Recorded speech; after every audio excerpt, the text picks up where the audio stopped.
Hi friends, అందరికీ నమస్కారం అండి.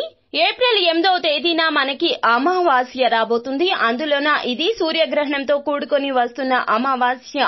ఈ ఏడాదిలో ఏర్పడబోతున్న మొట్టమొదటి సూర్యగ్రహణము, 54 ఏళ్ల తర్వాత వస్తున్న సంపూర్ణ సూర్యగ్రహణము. అయితే ఈ యొక్క గ్రహణము భారతదేశంలో కనిపిస్తుందా? సూతకాలం చెల్లుతుందా? ఈ సోమవతి అమావాస్య రోజున ఎటువంటి నియమాలు గర్భిణీ స్త్రీలు పాటించాలో తదితర పూర్తి వివరాలు అన్ని కూడా మనం ఈ వీడియోలో సంపూర్ణంగా సవివరంగా తెలుసుకునే ప్రయత్నం చేద్దాము.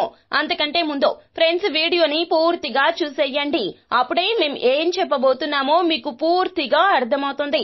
వీడియో గనక మీకు నచ్చినట్లయితే గనక లైక్ చేయండి. మీ లైక్ మాకెంతో సపోర్ట్ అండ్ ఎంకరేజ్మెంట్ గా ఉంటుంది. ఇక మనం ఏ మాత్రము కూడా ఆలస్యం చేయకుండా వీడియోలోకి వచ్చేద్దాము. ఈ ఏడాది చైత్ర నవరాత్రులకు ఒక్క రోజు ముందు మొట్టమొదటి సూర్యగ్రహణం ఏర్పడనుంది. 54 ఏళ్ల తర్వాత ఏర్పడుతున్న సంపూర్ణ సూర్యగ్రహణం ఇది.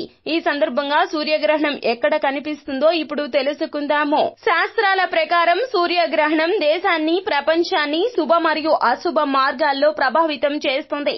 ఈ నేపథ్యంలో ఏప్రిల్ మాసంలో సంపూర్ణ సూర్యగ్రహణం ఏప్రిల్ 8వ తేదీ మరియు 9వ తేదీ మధ్య రాత్రి వేళలో ఏర్పడనుంది. అంటే ఏప్రిల్ 8వ తేదీ రాత్రి 9:12 నుంచి అర్ధరాత్రి 1:25 వరకు ఉంటుంది. ఈ సూర్యగ్రహణానికి 12 గంటల మునిపే సూతకాలం ప్రారంభం కానుంది. అయితే ఈ సూర్యగ్రహణం ఎక్కడ కనిపిస్తుంది అంటే గనక ఈసారి ఏర్పడబోయే తొలి సూర్యగ్రహణం భారతదేశంలో కనిపించదు. కాబట్టి మనకు సూతకాలం చెల్లుబాటు కాదు.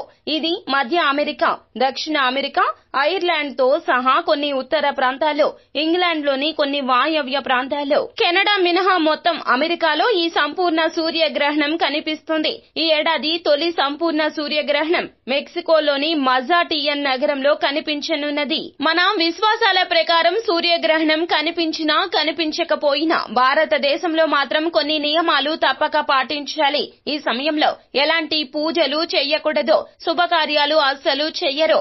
అంతేకాదు ఆహారం కూడా తీసుకోరు. జ్యోతిష శాస్త్రం ప్రకారం సూర్యగ్రహణం సమయంలో ఎవ్వరూ నిద్రించకూడదు. ప్రత్యేకించి వయసు పైబడిన వారు ఈ సమయంలో పడుకుంటే వ్యాధుల బారిన పడే అవకాశం ఉంటుంది. ఆరోగ్యపరంగా ఇబ్బందులు ఎదుర్కోవాల్సి వస్తుంది. అలాగే గ్రహణం ఏర్పడే వేళలో వండుకోవడం, ఏదైనా ఆహారం తీసుకోవడం వంటివి కూడా అస్సలు చెయ్యకూడదు.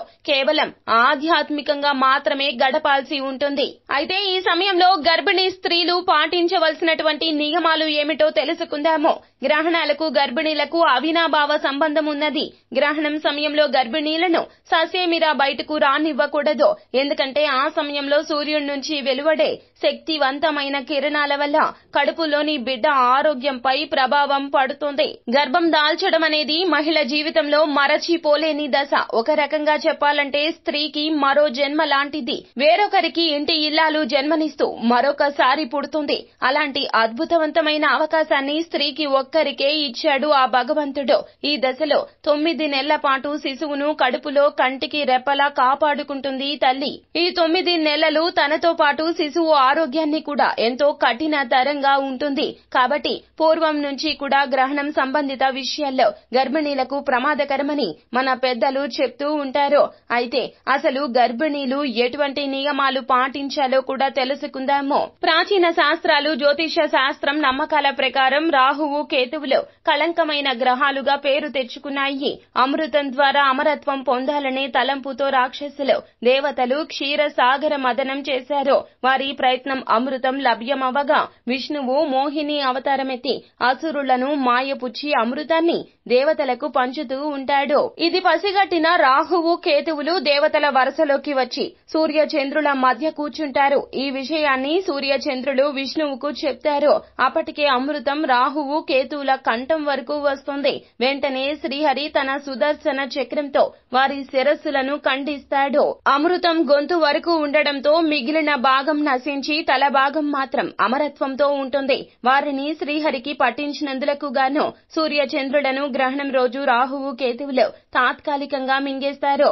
సూర్య చంద్రులు కనిపించని ఆ కాసేపు చెడు కాలంగా భావిస్తారో ఈ సమయంలో గర్భిణీలు బయటికి రాకూడదు. ఎందుకంటే చెడు ప్రభావాలు వీరిని పట్టి పీడిస్తాయి. సూర్యగ్రహణం లేదా చంద్రగ్రహణం సమయంలో గర్భిణీలు కంటితో ప్రత్యక్షంగా గ్రహణాన్ని వీక్షించకూడదు. ఆ సమయంలో వారు ఇంట్లోనే ఉండాలి, బయటకు రాకూడదు. బయటకు వస్తే అది వారికి పుట్టబోయే బిడ్డపై ప్రభావం చూపిస్తుంది.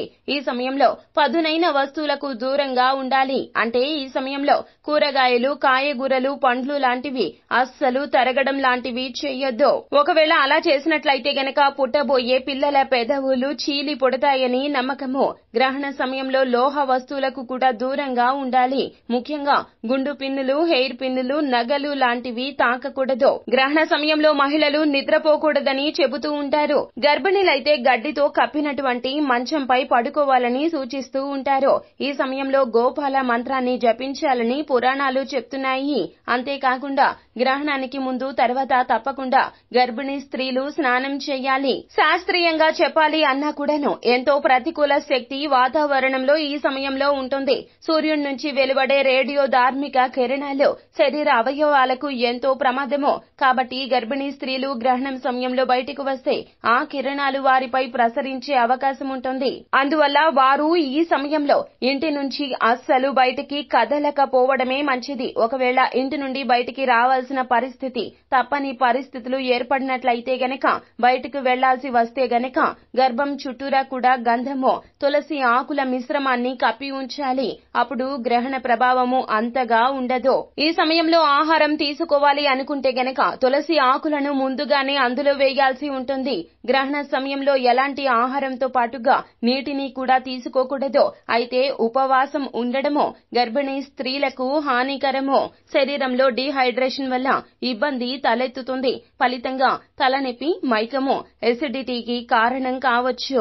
గ్రహణం తర్వాత దేహాన్ని శుద్ధి చేసుకునేందుకు గాను స్నానం చేయాలి. గర్భిణీలు తప్పకుండా చేయాలి. ఎందుకంటే ప్రతికూల శక్తుల ప్రభావము పడితే గనక వాటిని నిరోధించడానికి స్నానమాచరించాలి. గర్భిణీ స్త్రీలు మాత్రం తూచా తప్పకుండా ఈ నియమాలు పాటించాలి. అయితే గ్రహణం సమయంలో మరీ అంతగా భయపడాల్సిన పని అయితే అస్సలు లేదు. ఈ సమయంలో ఇంట్లోనే ఉండి మనసును తేలికగా ఉంచుకోండి. సంగీతం వినడమో, ఆధ్యాత్మిక కార్యక్రమాల్లో పాలు పంచుకోవడమో, లేదా మంచి పుస్తకాలు చదవడమో లాంటివి చెయ్యండి. లేదా లలితా సహస్రనామ పారాయణము, విష్ణు సహస్రనామ పారాయణాన్ని గావించండి. గోరువెచ్చని నీటిని మాత్రమే తాగండి. పండ్లు ఆహారంగా తీసుకోండి. అప్పుడే పుట్టబోయే పిండం ఆరోగ్యంగా ఉంటుంది. అలాగే గ్రహణ కాలంలో భార్యాభర్తలు ఇరువురి కలయిక కూడా చాలా వరకు కూడాను నిషిద్ధంగా చెప్పడం జరుగుతుంది. ఇలా అస్సలు చెయ్యొద్దు.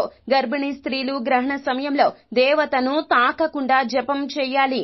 అలాగే ఈ సమయంలో హనుమాన్ చాలీసా పఠిస్తూ ఉండాలి. దుర్గాస్తుతి పారాయణం గావించాలి. సో ఫ్రెండ్స్, చూశారు కదా, సూర్యగ్రహణం ఏప్రిల్ 8వ తేదీ నుండి 9వ తేదీ వరకు రాత్రి వేళల్లో సంభవించబోతుంది. ఈ రోజున గర్భిణీ స్త్రీలు ఎవరు నియమాలు పాటించినా పాటించకపోయినా గర్భిణీ స్త్రీలు మాత్రం ఈ నియమాలు తూచా తప్పకుండా పాటించాల్సిందే. మన పూర్వకాలం నుంచి కూడా పెద్దలు అనుసరిస్తున్న ఈ నియమాలను ఖచ్చితంగా పాటించండి. సో ఫ్రెండ్స్, చూశారు కదా, మన భారతదేశంలో సూర్యగ్రహణం కనిపిస్తుందా, కనిపించదా, ఏ సమయంలో సూర్యగ్రహణం కనిపిస్తుంది, గర్భిణీ స్త్రీలు ఏ ఏ నియమాలు పాటించాలో తదితర పూర్తి వివరాలు అన్ని కూడా మీకు నచ్చినట్లయితే గనక వీడియోని లైక్ చేయండి. మరిన్ని వీడియోస్ కోసం మా ఛానల్ ని సబ్స్క్రైబ్ చేసుకుని ఫాలో అవ్వండి. Thank you.